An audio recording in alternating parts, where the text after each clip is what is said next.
तो नमस्कार, आप लोगों का स्वागत है हमारे स्टडी सेंटर यूट्यूब चैनल पे। आज हम लोग साइंस में ऊर्जा के बारे में पढ़ेंगे। तो ऊर्जा क्या होती है? इसको इंग्लिश में एनर्जी कहते हैं। किसी वस्तु में कार्य करने की क्षमता जो होती है उसे उस वस्तु की ऊर्जा कहते हैं। किसी वस्तु में कार्य करने की जो क्षमता होती है वही उस वस्तु की ऊर्जा कहलाती है। ऊर्जा एक अदिश राशि होती है। इसका एसआई मात्रक जूल होता है। अब हम लोग द्रव्यमान के बारे में जानेंगे कि द्रव्यमान क्या होता है। इसको इंग्लिश में मॉस कहते हैं।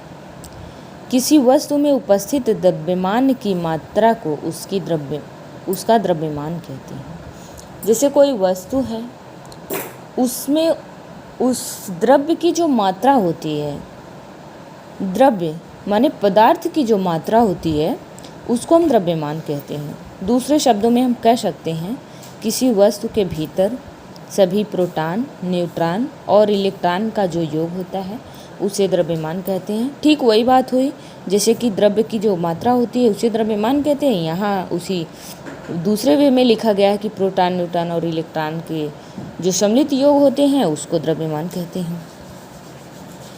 अब कहा गया है कि इसका मात्रक जो होता है वो किलोग्राम होता है। यम के यस पद्धति में द्रव्यमान का मात्रक किलोग्राम होता है। और द्रव्यमान की खोज एक वैज्ञानिक हैं जिसका नाम है गैलीलियो, उन्होंने ही की थी। इसका सूत्र होता है M equal to P by V, अर्थात द्रव्यमान बराबर घनत्व। यहाँ पी जो है वो घनत्व है और वी आयतन है। द्रव्यमान संख्या बराबर क्या होता है? प्रोटॉन की संख्या प्लस न्यूट्रॉन की संख्या। ये द्रव्यमान संख्या का माना गया। अब भार के बारे में देखते हैं। इसको इंग्लिश में वेट कहते हैं। भार किसी वस्तु पर लगने वाले गुरुत्वाकर्षण बल का परिणाम होता है। इसको दूसरे वे में कह सकते हैं पृथ्वी जिस आकर्षण बल के किसी वस्तु को अपनी ओर आकर्षित करती या खींचती है उसे ही भार कहते हैं।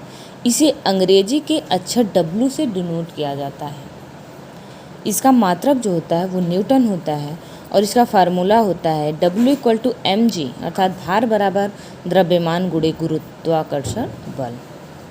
और जो कैपिटल G होता है वो गुरुत्वाकर्षण नियतांक होता है जिसका मात्रक होता है 6.67 × 10⁻11 न्यूटन मीटर स्क्वायर प्रति किलोग्राम स्क्वायर। अब हम बात करेंगे बल के बारे में, जिसको फोर्स इंग्लिश में फोर्स कहते हैं। इसका एक जनरल परिभाषा है कि धकेल अथवा खिंचाव को बल कहते हैं। लेकिन यहाँ भी देख लेते हैं, बल वह बाह्य कारक है जो किसी वस्तु की प्रारंभिक अवस्था में परिवर्तन करता है। जैसे कोई वस्तु विरामावस्था में है, अगर हम उसको फोर्स देते हैं, उस पर बल लगाते हैं तो वह कुछ आगे बढ़ जाती है, वो गतिमान अवस्था में हो जाती है, अपनी प्रारंभिक अवस्था में परिवर्तन कर लेती है, उसे ही बल कहते हैं। या करने की चेष्टा करता है, परिवर्तन कर लेता है या करने की चेष्टा करता है, उसको बल कहते हैं। बल एक सदिश राशि होती है। इसका मात्रक न्यूटन होता है। बल बराबर द्रव्यमान गुणे त्वरण, अर्थात F = ma। आप लोगों को अगर समझ में आया हो तो लाइक और सब्सक्राइब ज़रूर कीजिएगा। हमारे चैनल पे नए हो तो आप हमारा चैनल ज़रूर सब्सक्राइब कीजिएगा। धन्यवाद।